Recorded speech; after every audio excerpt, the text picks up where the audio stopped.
Os times da NBA geralmente montam seu elenco em volta de 1, 2 ou 3 jogadores-chave. E o Philadelphia 76ers escolheu um grande armador australiano e um monstro de um pivô camaronês como esses jogadores. E no momento, a metade desses jogadores-chave está se recusando a jogar e quer ser trocado a qualquer custo. Sejam bem-vindos ao Basquete de Padaria, eu sou o João e hoje eu tô aqui para falar com vocês sobre o Ben Simmons. Então, para quem não sabe, o Philadelphia 76ers passou diversos anos em tanque, sendo um time ruim, perdendo intencionalmente para conseguir escolhas altas no draft, e depois de algumas escolhas ruins, algumas escolhas boas, eles acabaram fixando o seu núcleo, os seus jogadores-chave, como Ben Simmons e como Joel Embiid. E desde o começo todo mundo viu um grande potencial nesses jogadores. Mas, como eu disse, eles ainda não conseguiram dar aquele último salto. E tem diversas críticas a ser feitas ao Philadelphia 76ers por causa disso. Não manteram o Jimmy Butler, não manteram o J.J. Redick, contrataram o Al Horford num contrato muito grande com um cara que não ia encaixar no time, não tinha um treinador bom até o Doc Rivers e ainda assim é questionável a qualidade do treinador. E claro, as críticas pessoais às duas grandes estrelas do time, que o Ben Simmons não consegue arremessar, que ele é um jogador limitado que não evolui e que Joel Embiid não fica saudável. Durante essas curtas 4 temporadas dos dois juntos, as derrotas que renderam essas grandes críticas foram para o Boston Celtics em 2018, para o Toronto Raptors em 2019, para o Boston Celtics novamente, uma varrida em 2020, e mais recentemente o choque pela derrota para o Atlanta Hawks nos últimos playoffs. Todas essas críticas que já vinham sendo feitas há anos só se intensificaram. E se intensificaram principalmente a um jogador, claro, Ben Simmons. Eu acho que todo mundo se lembra da situação de que ele tinha uma bandeja livre para deixar o time chegar perto do jogo no jogo 6 contra o Atlanta, que ele simplesmente passou a bola. Acho que também vocês lembram que ele, nessa série, ele errou mais lances livres do que alguns jogadores já erraram nas suas carreiras inteiras, e que o Atlanta Hawks simplesmente, no meio do terceiro do quarto quarto, fazia faltas nele para ele ir pro lance livre e eles terem a posse de bola. Então, a maior parte da culpa foi pro Ben Simmons. Depois disso, acho que todo mundo sabe o que aconteceu, que os jogadores, a comissão técnica, a mídia e todo mundo caiu em cima do Ben Simmons, publicamente, inclusive, alguns dos jogadores e o seu treinador, e o Ben Simmons demandou uma troca imediatamente, não quer mais jogar em Filadélfia. Então hoje eu vim aqui fazer 2 pontos. Por que o Philadelphia 76ers está errado e por que o Ben Simmons está errado. Exatamente, não tem ninguém certo nessa história. Bom, vamos lá. Por que o Philadelphia 76ers está errado? Bom, eles simplesmente atacaram o seu jogador, um dos melhores jogadores, publicamente na mídia. Foi uma coisa assim, meio esquisita, eu achei. Tudo bem, né? O que é certo que é errado é o que eles vão decidir e é o que você acha que é, né? Eu acho que tá um pouquinho errado você falar isso publicamente e tal. Podia ser evitado e tudo. É justíssimo você pensar, tipo, cara, eu acho que realmente agora não dá, a gente precisa de outro cara, a gente precisa usar o valor desse cara que é um ótimo jogador pra trocar, pra fazer um time novo em volta do Joel Embiid. Eu realmente acho errado você falar do seu jogador daquele jeito, até porque é meio estranho, é meio burro, né? Porque você, tipo, diminui o valor do cara que tinha demandado uma troca, você diminui o valor do cara que vocês meio que chegaram a uma situação de será que vai ficar? Não sei se vai ficar, e você vai lá e tipo tanca o valor do cara. Isso não faz muito sentido, né? Você tem que dar a parcela de culpa dele? Tem, mas eles deram mais do que a parcela de culpa pra ele. E claro, né, eu não tenho nada a falar, acho que ninguém tem nada a falar do Joel Embiid, ele simplesmente jogou com um menisco parcialmente rompido naquela série, ele jogou, com o menisco parcialmente rompido, ele jogou. E claro, a decepção da derrota é mais pesada sim, porque eles tinham feito a melhor campanha da temporada regular deles em muitos anos mesmo, então assim, talvez a galera achava que esse era o ano. Eu já tinha um sentimento desse Philadelphia, ia ser uma coisa meio esquisita, mas assim, eu não esperava que, sei lá, eles iam ter realmente o caminho mais fácil das duas chaves dos playoffs do leste, né? Porque teve a chave que teve a semifinal de conferência entre Milwaukee Bucks e Brooklyn Nets, essa era a chave mais difícil, e a chave mais fácil foi que o Philadelphia 76ers pegou o Washington Wizards e logo depois na semifinal de conferência pegou o Atlanta Hawks, que teoricamente era o adversário mais fácil. Então não só eu esperava, acho que ninguém esperava que isso fosse acontecer, e principalmente o Philadelphia 76ers, por isso o peso da derrota, da decepção é bem maior. Então o Ben Simmons recebeu mais do que sua parcela de culpa. Eu acho que a comissão técnica merece muito, uma parcela muito maior do que ela recebeu. O Joel Embiid, igual eu falei, não merece nada, o cara jogou simplesmente machucado sobre todas as lesões. Realmente aquela crítica estava certa, que ele não fica saudável, mas né, dessa série, né, nesses últimos playoffs, ele realmente não importou, ele jogou. E os outros jogadores do time também têm sua parcela de culpa, claro, né, porque é uma equipe, não são 2 jogadores, são 5 contra 5. São 5 jogadores de um time, 5 jogadores do outro. E a parte mental dos jogadores do Philadelphia, eu acho que ficou meio que devendo, né. Não precisava ter botado tanto peso no Ben Simmons assim quando foi botado. Precisava ter botado muito peso? Precisava. Ele foi um dos grandes culpados? Foi. O principal? Talvez. Mas eu acho que eles foram um pouquinho longe demais e principalmente se declarando publicamente na mídia, uma coisa meio estranha. E o Ben Simmons? Bom, o Ben Simmons já começa dando errado porque ele jogou mal mesmo. Ele realmente é um jogador que não joga tão bem nos playoffs, isso é um fato, né? A gente teve 3 playoffs que ele jogou dos 4 que o Philadelphia disputou. Em 2020 ele estava lesionado, mas dos 3 playoffs que ele disputou, ele simplesmente não bateu a mesma qualidade que ele baixa na temporada regular. Isso é um fato. E logo depois dessa derrota, ele simplesmente não quer mais jogar lá, ele realmente não tem mais clima, e é justo. Às vezes acontece esse tipo de coisa, eu preciso da troca. O time não me quer mais aqui, a gente não tem um encaixe bom, assim, né, não tá dando. Mas o jeito que ele fez isso, vamos combinar? Birrinha, né? Não falou com ninguém, foi embora, viajou, foi pra longe, não conversou com ninguém. A equipe do Philadelphia teve que ir atrás dele, né, durante a off-season, que foi meio esquisito, logo depois ele teria acabado com ele, mas tudo bem. Ele realmente, assim, não tem interesse nenhum em jogar mais em Philadelphia. E tudo que ele fez em todos esses segundos acabou diminuindo o valor de troca dele, e talvez essa tenha sido realmente a posição dele, né, a intenção dele, né, tipo, se não tá dando certo mais, os caras me desrespeitaram, e etc, eu vou, né, levar eles pro buraco junto comigo. Se vai ter que me trocar, ele vai ter que me trocar por um valor baixo. Babaquice, né? É simples assim, cara, eu quero uma troca e vamos lá, vamos ver o que vai rolar. Assim, não tem porquê ser desse jeito, né? Eu acho que, assim, claro, ele ficou um pouquinho magoado pelas coisas que aconteceram na mídia, aconteceram com os companheiros, com a comissão técnica, com o seu treinador, inclusive. Ele ficou chateado, mas ele podia ter sido o homem maior, né? Ele podia ter sido o cara superior nessa situação, e hoje o valor de troca dele provavelmente não estaria tão baixo. E algumas pessoas provavelmente estariam tratando ele como o coitado na situação. Que, repito, não é coitado, não tem ninguém certo nessa situação, ok? Não tem ninguém. E o valor de troca dele só vai caindo. E ele se recusando a jogar, ele não participou do training camp, no começo da temporada ele não estava presente, não se apresentou à equipe, só que foi anunciado que ele iria ser multado muito mesmo. Ele seria multado se ele não aparecesse, se ele não jogasse, porque é assim que é a regra, né? Simplesmente você não está cumprindo o seu contrato, você vai ter que dar uma reposição pro seu time. E depois que as multas começaram a vir muito, ele se apresentou ao time e treinou de forma completamente constrangedora. Ele foi expulso de um treino porque ele simplesmente não estava jogando. O Doc Rivers expulsou ele do treino porque ele simplesmente não estava fazendo nada. E o Paul Pierce, um cara que foi treinado pelo Doc Rivers, falou que para você ser mandado embora do treino pelo Doc Rivers, você tem que ter irritado muito ele. Então é uma coisa que eu não duvido que tenha acontecido. O Ben Simmons com certeza estava fazendo corpo mole. Ele treinou com o celular no bolso, segundo algumas reportagens aí. Ele treinou com o celular no bolso, cara. E ele sabe, o treino acabou e ele simplesmente foi embora. Ele não ligava, não conversou com ninguém.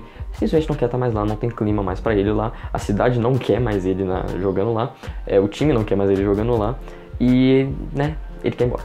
Mas uma situação muito engraçada foi que com a aproximação da temporada, com o começo da temporada, a equipe, os jogadores do Philadelphia, o treinador Doc Rivers e algumas pessoas da mídia começaram a querer chamar ele de volta, tratar um pouquinho melhor, tipo, cara, não precisa ser assim e tudo, não precisa ser desse jeito, a gente só pode voltar, a gente vai pensar em alguma coisa, a gente vai pensar em uma solução, a gente vai tentar jogar junto, ou a gente vai te trocar e tal. O Doc Rivers foi na televisão pra desmentir o que ele havia falado alguns meses antes, e foi bem engraçado isso, que ele distorceu exatamente o que ele tinha falado pra mudar o sentido. Isso foi uma coisa muito engraçada, falando que ele não tinha falado que o time não consegue ganhar com o Ben Simmons, que foi o que ele falou, né, que ele foi perguntado, você acha que o Ben Simmons é um cara que o time pode contar pra ganhar um título? Ele falou que eu honestamente acho que não, e alguns meses depois na televisão, na ESPN, ele foi lá desmentir isso de uma forma completamente tosca, e ele ficou bravo.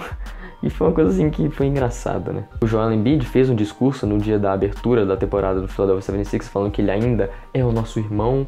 É uma coisa bem bacana de se fazer e tudo. É uma coisa que eles deviam ter feito desde o começo, né, da situação. Porque se eles tivessem feito isso desde o começo da situação, claramente a situação não estava assim. Mas aí a gente vê aquele ponto. Por que o Ben Simmons não foi trocado ainda? Bom, a gente tem algumas questões aí para se tratar de por que ele não foi trocado. Claramente tem as críticas ao jogo dele, tem reportes que eu acredito em parte de que ele realmente não é um jogador que evoluiu o bastante desde a chegada dele na liga, né? Desde 2016, o draft dele até hoje, ele é basicamente o mesmo jogador. E não é só sobre o arremesso, ele é um defensor monstro, ele evoluiu fisicamente, ele tá mais forte, ganhou corpo, ganhou massa, ganhou velocidade, mas assim, ele é um cara que o jogo dele é muito limitado e ele não expandiu nada disso. É um defensor muito bom no 1 contra 1. Eu não tenho nada de mal pra falar da leitura defensiva dele, mas é uma coisa que ele poderia melhorar. Não que é uma coisa ruim, longe disso, ele é um dos melhores defensores da liga e a leitura de jogo dele é incrível, incrível. Mas tem espaço pra melhorar ali, dá pra ver, né? Eu poderia fazer uma análise de alguns clipes pra mostrar pra vocês depois, mas tem algumas coisas pra melhorar aí, e que se ele melhorasse eu acho que ele seria o melhor defensor da liga, assim, disparado. Outras facetas do jogo ofensivo são alguns cortes que ele pode fazer pra receber aquela bola em uma posição melhor de finalizar embaixo da cesta, que é a única forma que ele finaliza. Obviamente os lances livres, né, uma coisa que pode melhorar, né, tudo bem, tem jogadores que têm a sua carreira, fazem a sua carreira inteira sem melhorar, igual o Shaquille O'Neal, por exemplo. O Giannis Antetokounmpo, algo que não encaixa mais, porque ele realmente melhorou o arremesso dele, Com o passar dos anos, inclusive, nas finais ele matou muitos lances livres, um jogo no pick and roll mais forte na meia quadra, conseguir achar seus companheiros melhor fora de situações de contra-ataque, que é uma coisa que é o carro-chefe dele, é muito bom, né? É bom ter isso, né? Ninguém vai falar que o Magic Johnson era ruim por ter isso, mas assim, você precisa de ter um jogo de meia quadra, pelo menos também refinado, né? Se fosse tão bom quanto, ele obviamente já seria um candidato a MVP, na minha opinião. E claro, o arremesso dele, né? Porque ele realmente não tem um arremesso, ele não tenta. Eu acho que é uma coisa completamente mental, porque a gente vê nos treinos, assim, a forma dele, né? A mecânica dele é horrível. Mas assim, a gente já viu mecânicas piores matarem bola, então, assim, eu acho que é uma coisa de confiança. Tudo bem, você não precisa chutar, né? Igual a gente falou que Giannis, Shaq, outros grandes jogadores de garrafão, mas a questão é que o Ben Simmons não é um grande jogador de garrafão, ele é um armador. É uma questão de confiança, ele simplesmente tem que arremessar quando ele tá livre. O Brad Stevens no Boston Celtics, ele sempre falava, se você tá aberto, arremesse com confiança. Arremesse com confiança. Se você errar, é uma pena. Arremesse com confiança. Se você estiver errando muito, é porque realmente não está adiantando. Mas se você estiver aberto, arremessa com confiança. Porque se cair, você está ajudando você e você está ajudando seu time, claro. Então tem esse ponto de evolução. E o outro ponto de porque ele não foi trocado ainda é porque ele simplesmente tancou o valor de troca dele, assim, de um nível absurdo. Ele simplesmente tancou o nível de troca e falou, não é problema meu. Vocês têm que me trocar. Eu não quero estar aqui, vocês não me querem aqui, então o problema é de vocês. É infantil de tratar de problema, claro, igual eu falei, ele podia ser o homem superior nessa situação, ele não quis. E bom, né, ele não vai ser trocado tão cedo desse jeito. Claro que vem rumores aí, né, mas o Philadelphia também não é burro. Eles não vão trocar o cara no menor valor da carreira dele. Eles querem que alguma coisa aconteça pra eles conseguirem trocar. E eles querem que ele volte claramente, pro valor dele voltar, pra ele jogar direitinho, pro valor dele voltar, eles conseguirem trocar ele rápido. Porque vocês têm que lembrar uma coisinha, o Philadelphia ainda quer ser campeão. E com um dos seus melhores jogadores parado, o seu segundo melhor jogador no caso parado, isso não vai acontecer. No caso não é nem o segundo melhor jogador deles. É uma montanha de valor que pode virar uma equipe, né? Mas isso não tá rolando, isso não vai rolar tão cedo. O Philadelphia obviamente quer que o valor dele suba enquanto ele não tá jogando. O Philadelphia quer que o valor dele suba enquanto ele não tá jogando. Claramente eles precisam de outros métodos de fazer isso. Ter parado de falar mal dele foi um deles, e tá dando um pouquinho certo. E tem os clássicos movimentos de mídia das diretorias. Isso aí acontece, é uma coisa que é rumor, mas isso claramente acontece. Vários GMs, vários executivos já fizeram isso. Vocês viram no último Padaria News que surgiu um rumor de que o Boston Celtics havia consultado o Philadelphia sobre o valor do Ben Simmons e que o Philadelphia pediu o Jaylen Brown. O que foi essa jogada? Pra mim, claramente, pra mim não, né? Pra muita gente, eu acho que você vai perguntar a alguns executivos da NBA, isso claramente aconteceu. Isso aí é um movimento que alguns conhecem ao redor da NBA como o movimento Pat Riley, que você cria coisas na mídia pra alterar a mentalidade dos seus jogadores, a forma deles vão jogar, você dá um fogo nos seus jogadores, né? Igual o Pat Riley nitidamente fez com o New York Knicks nos anos 90, ele fez com o Miami Heat também, que ele pagava fontes anônimas pra falar mal do time deles, mal de jogadores específicos para eles chegarem com mais fogo para jogar. Então o movimento Pat Riley do Daryl Morey foi colocar o Jaylen Brown e o Ben Simmons na mesma frase. Eu já falei no último Padaria News, eles simplesmente botam um cara que tá no maior valor da carreira dele com um cara que tá no menor, e você bota os dois na mesma frase, quer dizer que você tá equalizando o valor dos dois, igualando.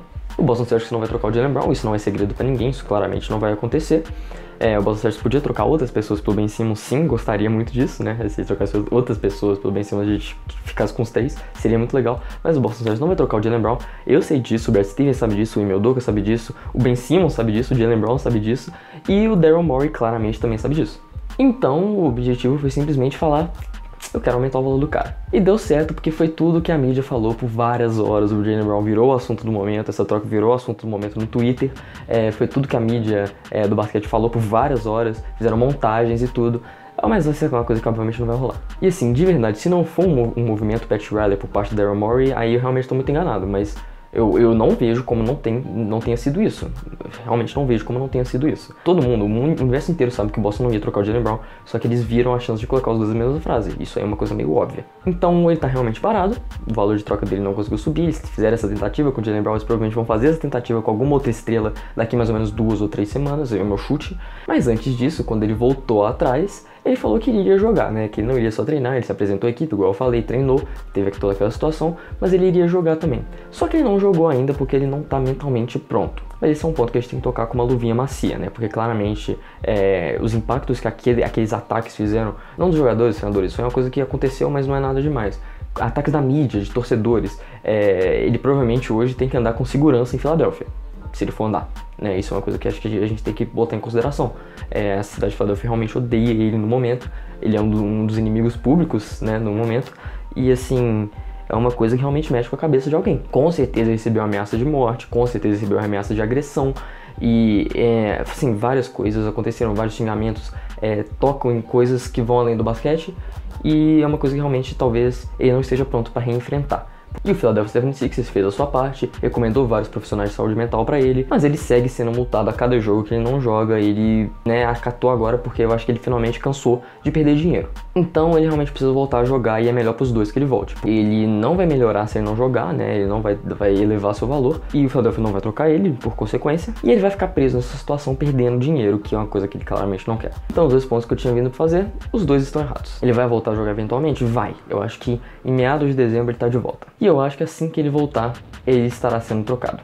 Já falei o meu chute, já falei o que eu acho que vai acontecer, então você pode comentar aqui embaixo o que você acha que vai acontecer, o que você quer que aconteça. Torcedor do Philadelphia 76ers, aqui embaixo é um espaço seguro para você desabafar tudo de ruim que você tem falado do Ben Simmons, com respeito, claramente. E os torcedores das outras franquias também estão muito bem-vindos a falar quem eles mandariam pelo Ben Simmons. Eu quero ver todas as ideias de troca mais absurdas. Então esse foi o vídeo, muito obrigado a todo mundo que assistiu. Não se esquece de dar o like, se inscrever no canal, ativando o sininho para você não perder nada. Também não se esquece de compartilhar o vídeo para quem você acha que vai querer ver. Muito obrigado, um forte abraço.